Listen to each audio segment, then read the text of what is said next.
Hey everyone, my name is Ben Grimico. I'm from InterNACHI. That's the International Association of Certified Home Inspectors. And we do free online live interactive webinars. And sometimes I'll do a webinar and those are the boring ones. The best ones are where we have a special guest. And today we have a really special guest. Superdroid robots are here. And we have Susan Payne. She's the owner of Superdroid robots, and Miles McKnight. He's a lead engineering technician for Superdroid robots. We also have Ben, he's behind the camera, and we're at the headquarters of Superdroid robots in North Carolina, and I'm in Colorado, and we're bringing you this free live webinar to talk about and maybe do some demonstrations of the Superdroid robot. I was blessed by Susan. She gave me a Superdroid robot to play with. You may have seen the video. I'll give you the URL so you can check it out, or it's on our YouTube channel if you want to see. And I took it in a crawl space at the InterNACHI House of Horrors. I took it under my car. I took it on my roof. It was a lot of fun to play with. It's built like a tank.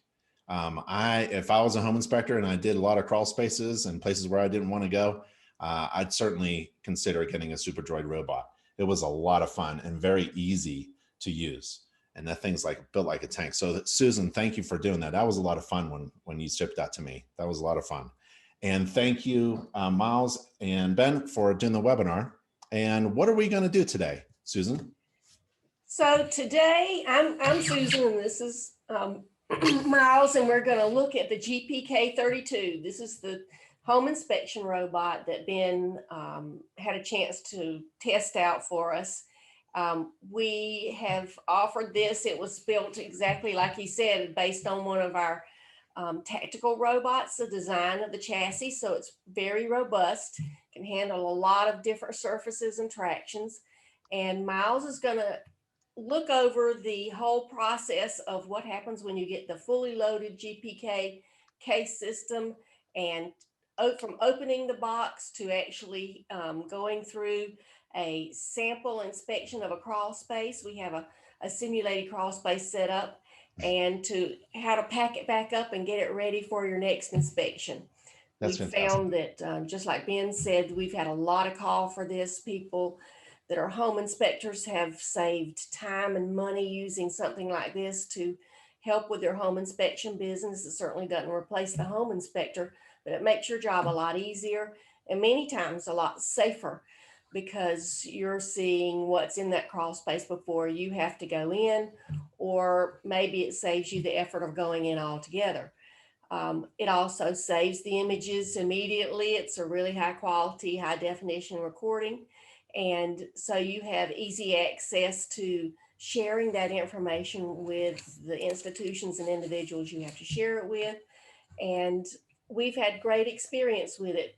So I think Miles is going to just out the box give you an idea of what it would be like to have your own. Great. Thanks, Susan. Miles, before you begin, I just want to remind everybody attending the webinar, feel free to ask questions. So on your side, there should be a chat feature or a questions and answer feature. If you use the Q&A feature, you can bump up the questions that you like so they get attended to first. And we'll just let Miles do a demonstration, and we'll take care of the answers to the questions near the end of the presentation. So feel free to ask your questions as Miles continues. Thanks, Susan. Take it away, Miles. All right, thank you. Yeah, we're just gonna go over the robot, some of the features, how to use it, kind of how to take care of it, probably touch on who it's a good fit for, maybe who it's not a great fit for. It's a good robot, but it can't handle every situation in the world. So, you know, we're going to touch on where it's a good idea to use it, where you might not want to use it. But to start with, we'll just go from taking it out of the box, I guess. So it comes shipped in a Pelican case so that it protects it during shipping, and it makes it easy to transport it from job site to job site. The manual is on top, so I'm just going to take that out of the way, and I'm just going to tilt it up a bit just so you can get an idea of what it looks like in the case. We've just got the robot, the remote control, the DeWalt batteries, the charger for the monitor, and wheelie bars and tool down there on the end. So first thing we're going to do is just take the robot out of the case. take the remote and the monitor out. And you don't have to use the wheelie bars, they're removable, but if we want to use them, we can go ahead and throw them on. It comes with a tool here to lift up the screws so that we can clamp down on the wheelie bars.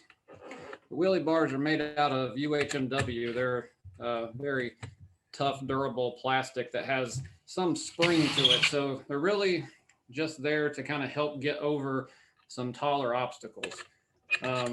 This robot kind of started as a kind of simple, inexpensive inspection robot, and it just turned out to be home inspectors that were buying it and giving us feedback. So that very first version of the robot had some limitations that we've tried to address in this version. One of the biggest issues that people were having was the range. It was using a GoPro camera, when that's a great camera, but the only way for us to connect to it was through your phone or your tablet. And that's a Wi-Fi connection. So that Wi-Fi connection just does not have a whole lot of range. And inspectors were having to stay so close to the robot to keep that connection to their phone that it wasn't really doing what they wanted it to. They were having to follow it around a bit too closely. And then with that Wi-Fi connection, you also get an input lag where if it's only about a second, but whenever you're driving the robot and you're not seeing what's happening until about a second later, it can make a difference whenever you're trying to avoid things and steer underneath things. So really, this version of the robot came out of the feedback that we got from home inspectors on that very first version. The wheelie bars were part of that. It was to help get over taller obstacles. The roll cage was in the event that you did roll over to protect the camera so it can't get damaged easily. And then the debris deflectors in the side just help with underneath houses and crawl spaces. I don't spend a lot of time there, so I don't know as well as y'all, but apparently there's a lot of loose insulation and tarping and loose wires and things of that nature that can get caught up between the track and the wheel. And this just helps to make sure that stuff does not get caught up in there. So, sorry, that was kind of a sidebar. We got the robot out, and I'll grab one of our DeWalt batteries. It's just a standard DeWalt drill battery. It takes about 30 minutes to charge from completely dead, and then it'll run for about 2 hours straight. And it has two of them in the box, so if you run one down, you can pop it out and pop the other one in. But we can pop the battery in, just give it a tap to make sure it's seated. And then there is an SD card in the box, but I'm not going to open this one up because it's brand new. I've got one in my pocket that's already opened, and on all of them, I add a little flag to the micro SD card because it's such a small little thing that it's hard to hold on to, and I like having that extra bit to grab hold of. So I'm going to unplug the camera just to get the plug out of the way, make sure the camera is tilted down, and then I'm going to take the SD card with the metal contacts facing up, slide it into the slot and click it into place, put the plug back in. And this is just a sunscreen that goes around the monitor so that if you're outside and the sun's putting glare on your monitor, it just helps protect it from that and give you get some of the glare off. So we're going to turn the robot on. There's just a toggle switch on the back. We just flip it up.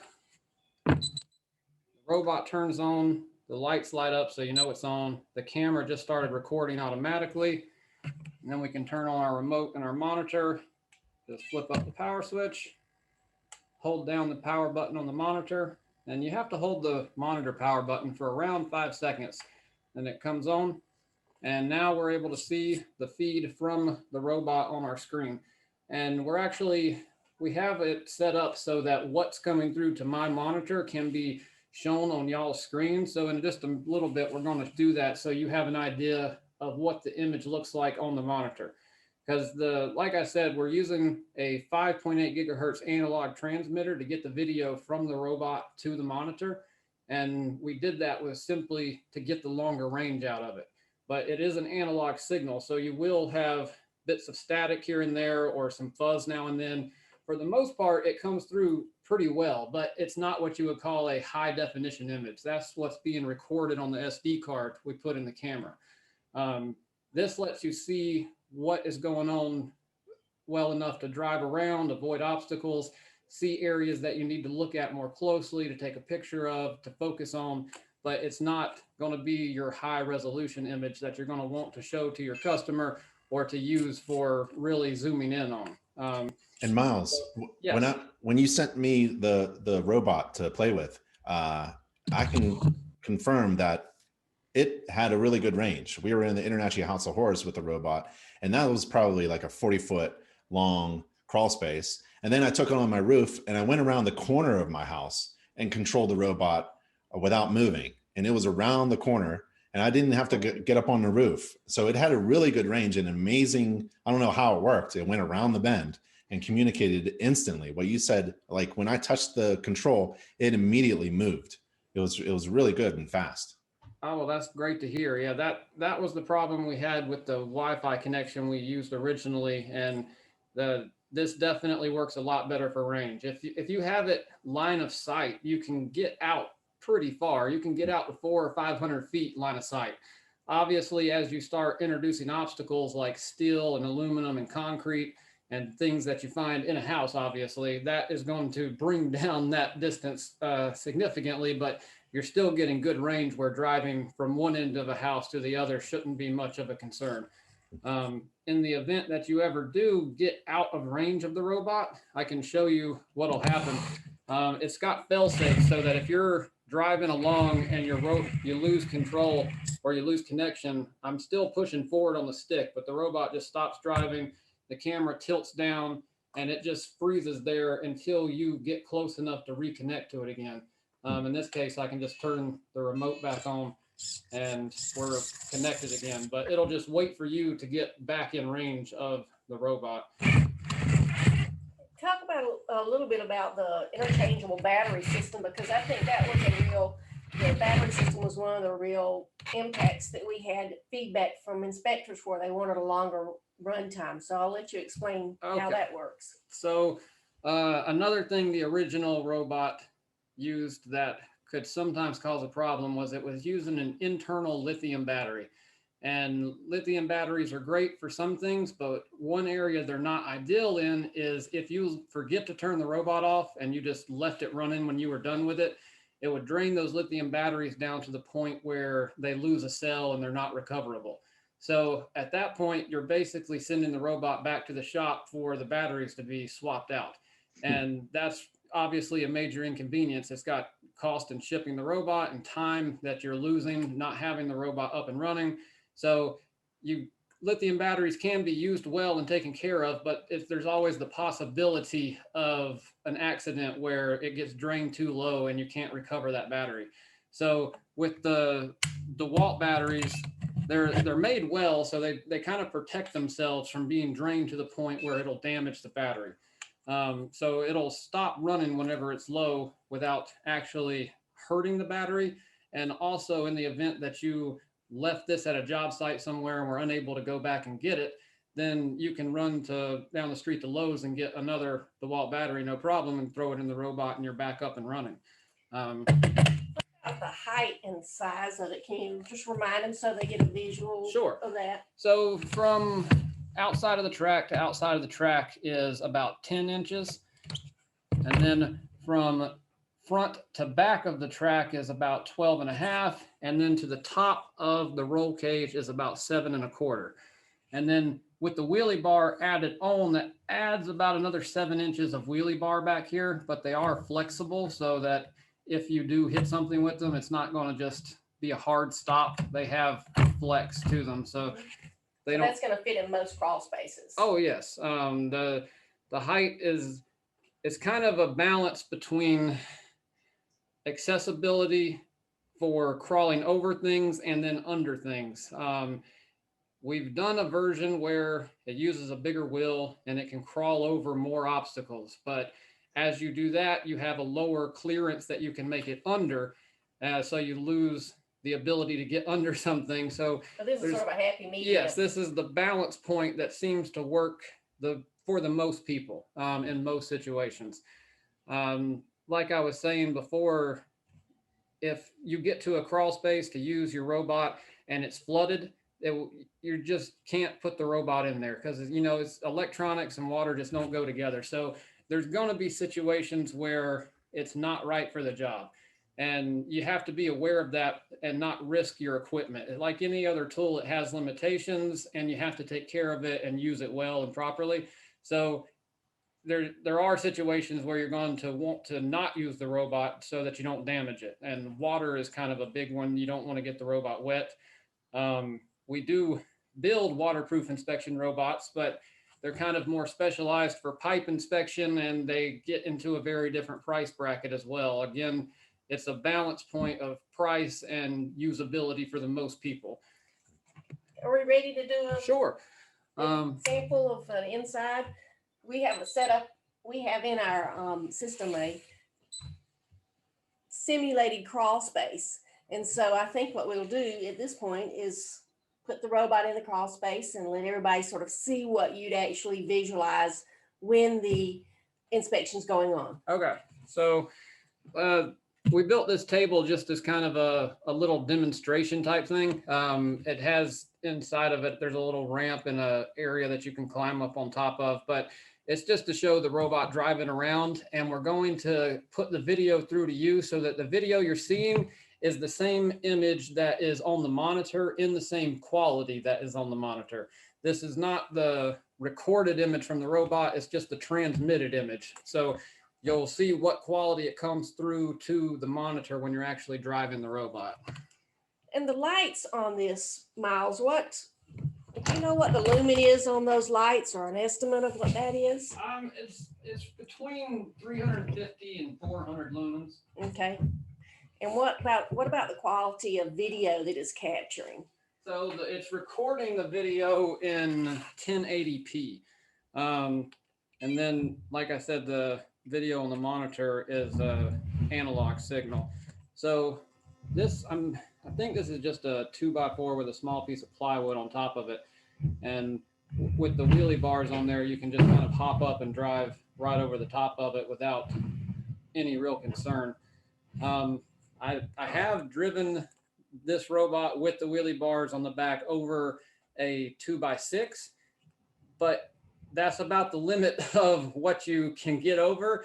And it's also not a just drive straight over it without even thinking about it type thing. It's more of a crawl up it and wait for that balance point just a second and then go on over the other side. 2x4 with the wheelie bars on the back, I feel like I can climb over without much hesitation.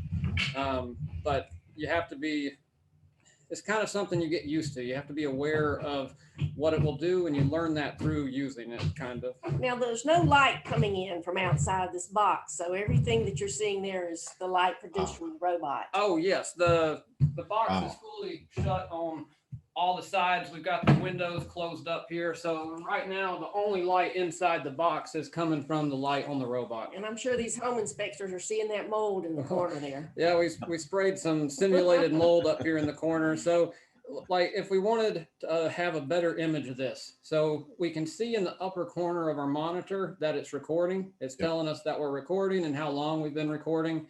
We can do a screenshot to take a picture while we're recording without interrupting it. It's using a switch on the remote that I'll show you later. So whenever you don't have this screen popped up there, but you can use that switch to take a picture without interrupting your recording. So it can do some screen grabs while you're having the whole inspection going on. Yes. Or they could do it later on after from the SD card. Well, you could take a screenshot of your video, but if you've taken these shots while you're doing it, it's saving them as separate image files. So you've got a video file and then you've got image files. And this is just some ductwork that you can fit inside of. And it's got a little vent. You can go in or out of the crawl space through the vent. But yeah, it's just kind of to give you an idea of what it fits into and also of the video that's coming through to your monitor so you can see what that looks like. And Miles, you can look up, right? Oh yes. The camera tilts to 75 to 80 degrees up Wow. The lens is looking beyond that, so you can look just about directly above your head. It might be slightly less than 90 that you can see, but it gets very close to 90 degrees of visibility. And with the tank tracks, it's a skid steer system, so you actually can see 360 if you move the robot in that pattern. Oh yeah. So I'm gonna crawl over this bump one more time. And someone mentioned I'll that they saw a probably spider. Bring it back out just because it makes a lot of noise banging around inside of the There's cabinet. a spider. So yeah, we threw our fake spider in there as well. And so that was one of the things that we found as feedback from home inspectors is that they had a lot less claims for being injured from crawling under a house or being bit by spiders and things like that. So that was something we didn't even anticipate, but it was really nice to hear that as a benefit to having a robotic application to use in their bag of tools. So that was kind of a fun thing to find out that, you know, we'd affected things out just past the inspection, that there was a return on their investment that was impacted by cost savings with healthcare. So that was interesting. And I noticed when I was using the robot that it spins on a dime. Yes, It does. It will turn around pretty much without moving outside of its spot right there. I don't want to hit the microphone with that here. So yeah, you can spin the circle without going outside the diameter of the robot, basically. Wow. And then if I didn't show it before, you can see the angle that the camera gets up to. I don't know. Can they make that out on the screen or not? I don't know. Yeah, we could see it. Yep. Okay. So yeah, yeah, see the lights move. Yeah. That's that angle that you're able to tilt up to and look. And then if you want to look around yourself, you just spin in a circle without moving anywhere really. There's a carry handle on the end as well, so it's pretty, you know, it's fairly light. How much does it weigh? 8 pounds? With the battery in there, it's at 9. Okay. So the battery is right at about a pound. So if we take the battery off, it's 8. If the battery's on it, it's 9. And then in the case with the robot and all the accessories in there, the weight of everything all together is about 27 pounds, I think. So it's easy enough to throw it in the bed of your truck and take it with you. How quick is it to, and when I'm done with my home inspection, I got a little mud on there. What do I do now when I get it ready for the next time I want to use it? Okay, so if we want to, when we get done doing an inspection and we want to kind of clean it up before we throw it in the box, obviously we don't want to spray it down with the hose because that's going to do really bad things to the robot. But if you've got loose dirt or debris on there, you can just kind of blow it off, brush it off. It's the tracks where stuff can really get kind of stuck. And those are easy enough to pop on and off. So I just set it on its side, grab the track and kind of twist it up and then just roll it off. So you can get the track off of the robot and throw that in the sink or spray it down with the hose and then just make sure it's dry before you put it back on the robot.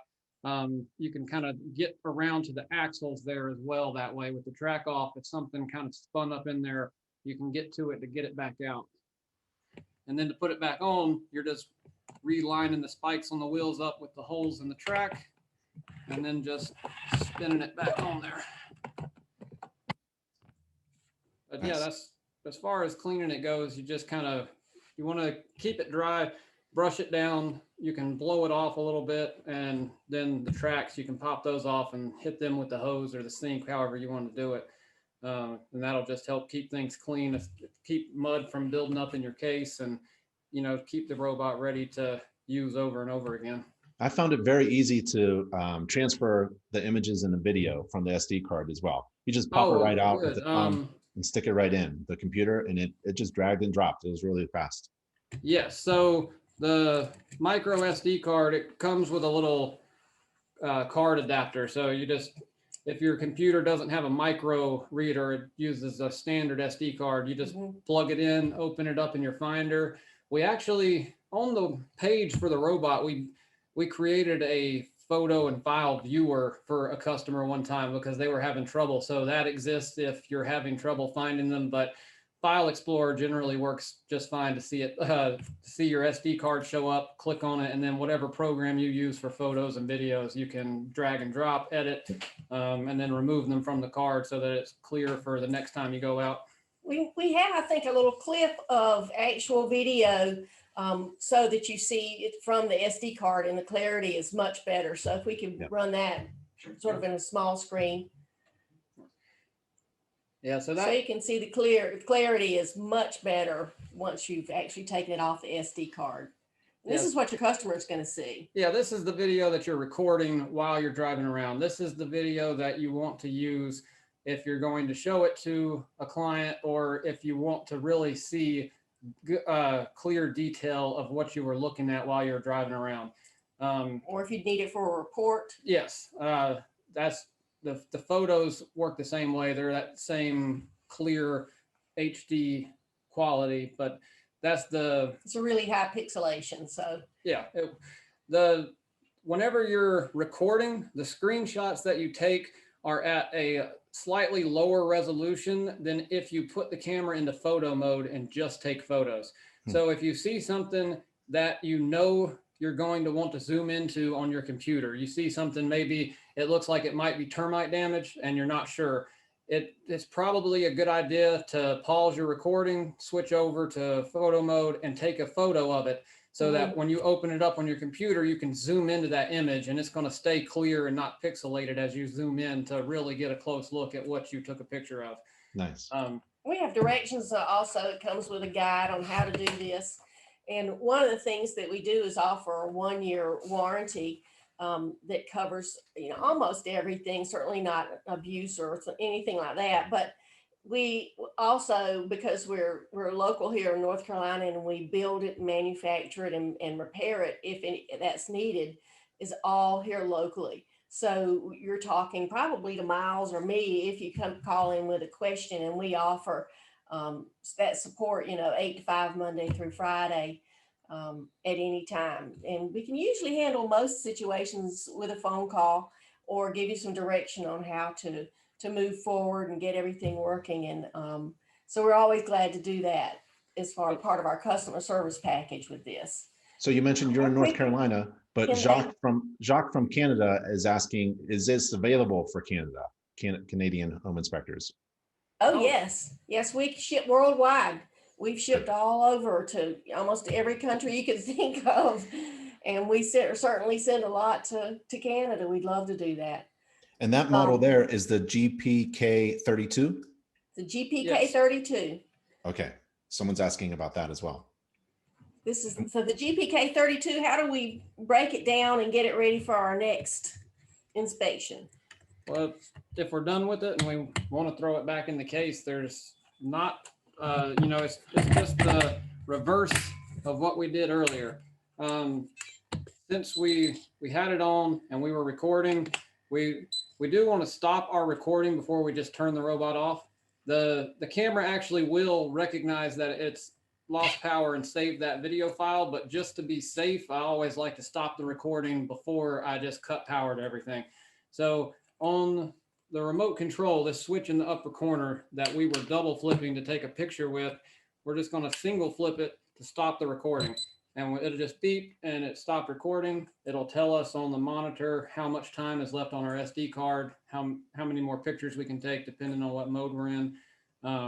If we wanted to change it over to photo mode, like I was talking about before, for a more detailed picture, that would just be a double flip while it's not recording, and then single flips to take pictures.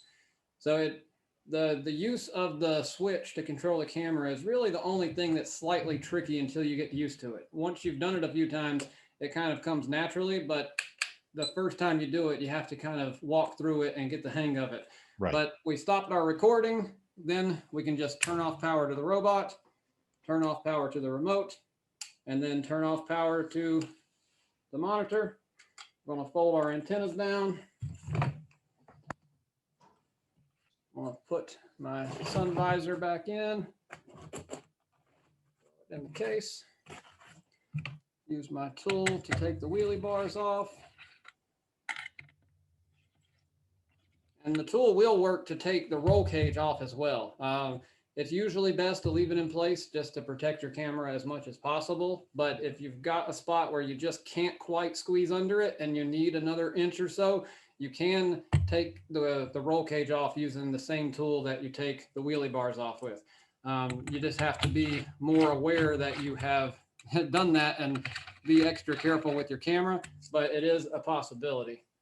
Now we can throw tool and the wheelie bars back in the case. And I usually like to take the battery off the robot altogether, even though it's turned off. It's got a slot in the case to hold it, so I take it off and just get it out of the way, and then just set the robot back in the case.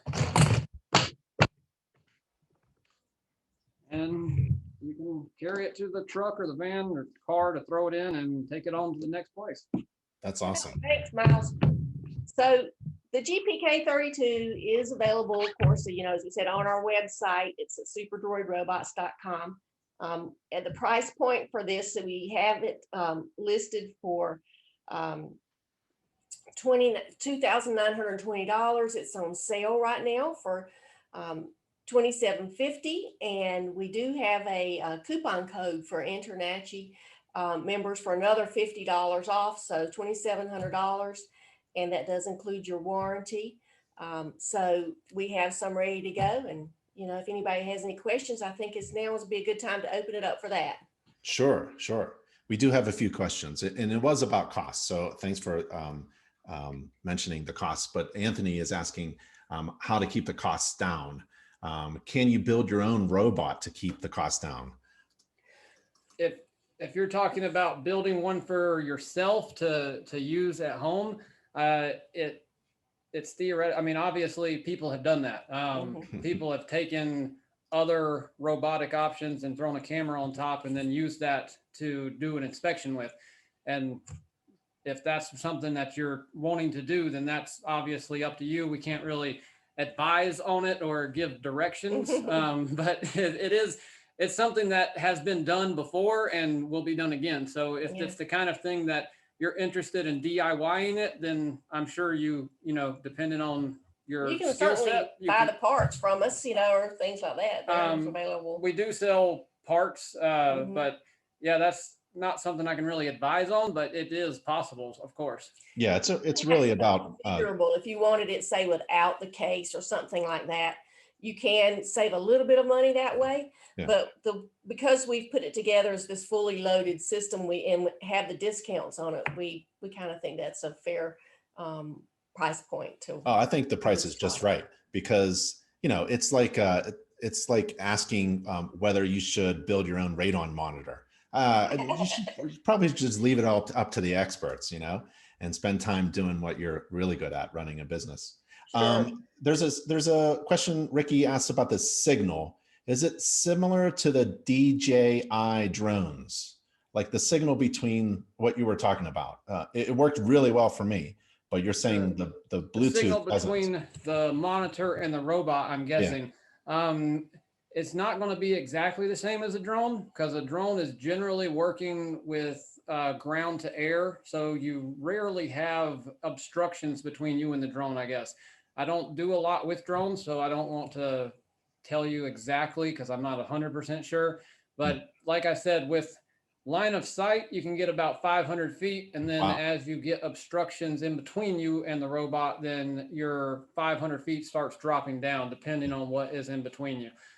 We kind of feel like this is the strongest signal that's available on the market as far as the regulations are out there. I mean, there's certainly some federal regulations that limit signals, but we are using in this what's commercially available, unless you're with a police department or defense department, and you don't want those things anyway. You don't want to spy on anybody with it. So Paul, this is line of sight, and it seems to work pretty well. And Paul is asking, after the order, what's the lead time? How quick can he get one? So these right here, right now, as the fully loaded, ready to go package, we have several of them in inventory right now. So if you bought it before 3 o'clock our time, it would leave today. And then based on what kind of shipping you paid for, that would determine whenever it got to you. Whenever we sell out of them and don't have another one right there ready to go, it can take a few weeks. But right now we've got ones that are built up, and we try to keep some in inventory all the time. Yep. I used to do a lot of other things here, but since this has become so popular, 95% of my time is spent on GPKs, either building them, testing them, or talking to customers about them. So we try to always keep some ready to go. He's the expert. Someone noticed that it was a big spider. Does the robot come with a flamethrower? Not this version of the robot, no. We could do that for you. We've, well, we won't go into that, but no, this robot does not have a flamethrower. Ricky asks, he's in Georgia. Is it possible to come directly to the business and pick up one?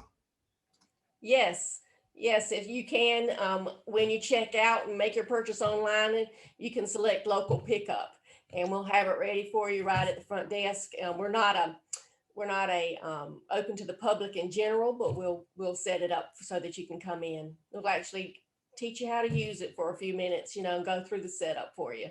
Nice. Robert says, does it ever make sense to attach a line, like a fishing line, to the robot to be able to reel it back in if it gets snagged or dies out? Yeah, sure. So I've talked to several people that have done exactly that. Paracord, or whatever kind of line they want. Right on this The handle on the back is a good attachment point. That does help if you get yourself in a bad situation and get stuck. You can kind of give it a tug and get past that point.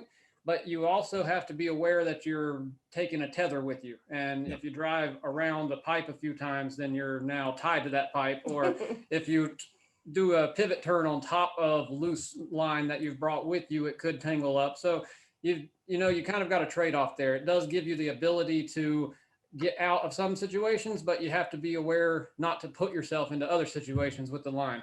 But yes, I've talked to several people that have done that. Let's see. Mr. Yang asks, are there any applications besides crawl spaces? And I can personally attest to that. And I'll put a link in the chat where I do a video with that robot on a roof. So you can do just about anywhere you want to not go. Give that robot a try, I would assume, right, Susan and Miles?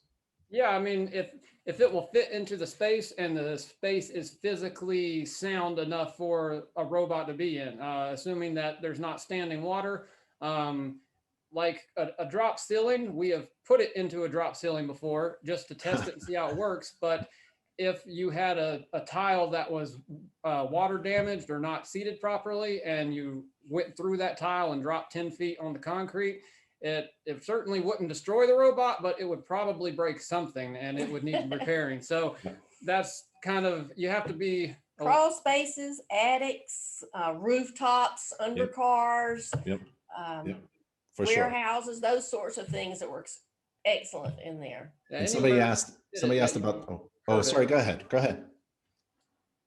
right ahead. Oh, I'm sorry. No, I didn't hear you start. I'm sorry.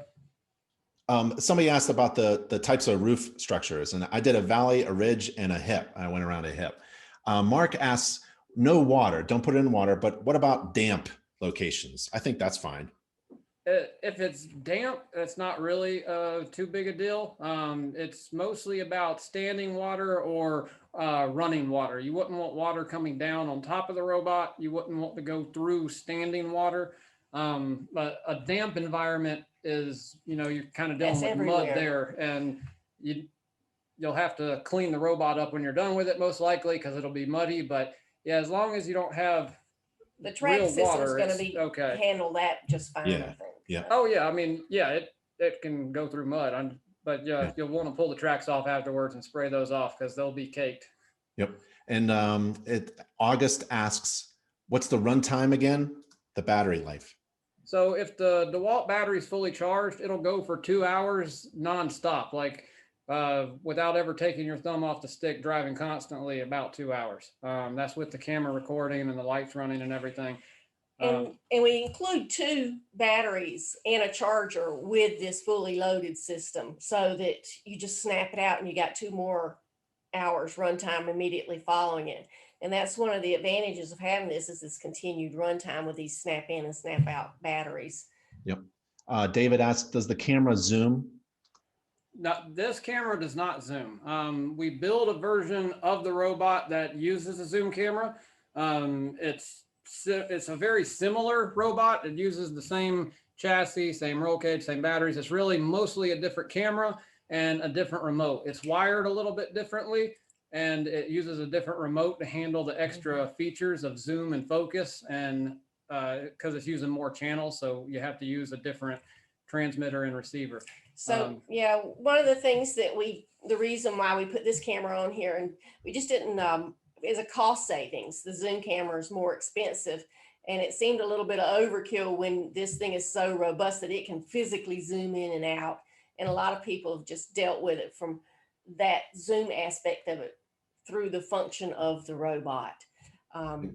So that's how we addressed that issue, because we wanted to provide that cost savings.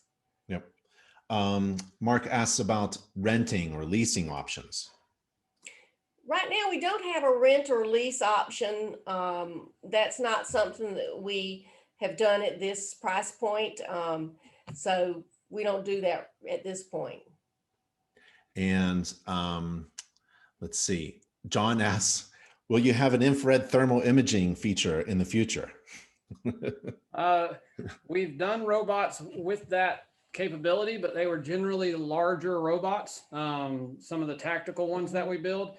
On this scale, it's a bit harder to fit that type of stuff on there.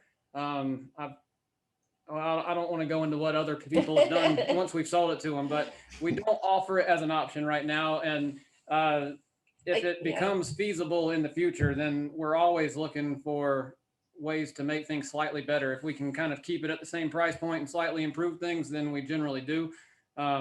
But if that comes up in the future, it's something that we could look into for sure. Yeah, we just to keep the cost down, we haven't really included it in this version of it, but it is definitely something to consider. Yep. Jamie asks, and a couple other folks have asked about the height clearance. What is, I see the roll bars protecting the camera. Do you know that height right there? To the top of the roll cage is 7 1/4 inch. 7 1/4. That's low. That's really good. You can get underneath a lot of things. I don't remember. You can actually take the roll bars off if you need even another inch or so. Yeah. In that recording that we played of the robot driving around in a crawl space, I don't know if it's in that part of the video, but to get to the other side, there's a pipe running across the crawl space, and I couldn't get over it at the beginning, so I drove down, and it got to where it was just high enough to just barely squeeze under. I could feel or tell that it was just touching the roll cage, but it had enough that I could just squeeze underneath of it. Well, I think that's all the questions. I see some repeated questions, but where should people go if they have more questions or want to place an order with the InterNACHI discount? Well, we can go to the to our website, superdroidrobots.com. Superdroidrobots.com. The link in the bottom so that people can reach that. And also we'll include a link to the code on the InterNACHI website. So people will have that code as well to use. And they can just call us. So, our website has our phone number right there on it, and we can answer any questions anyone has, and we're happy to do that. And we just, Ben and I on the other side, just put in the chat feature, everyone, the links to more information on the NACHI site and also the Superdroid Robots site. Susan and Miles, I really appreciate it. Thank you so much for demonstrating. That was a cool, I got to build one, Miles. I got to build that thing underneath the table now. It's a fun job. Thank you so much for having us. We really appreciate it. I really appreciate it. Thank you, everybody, for attending. Thank you, Susan, again, for allowing me to have a lot of fun with the Superdroid robots. I really love it. It was so much fun. And I can just see the great applications for home inspectors using that Superdroid robot. Thank you so much. Bye, everybody. Stay safe and healthy. Bye. Y'all too.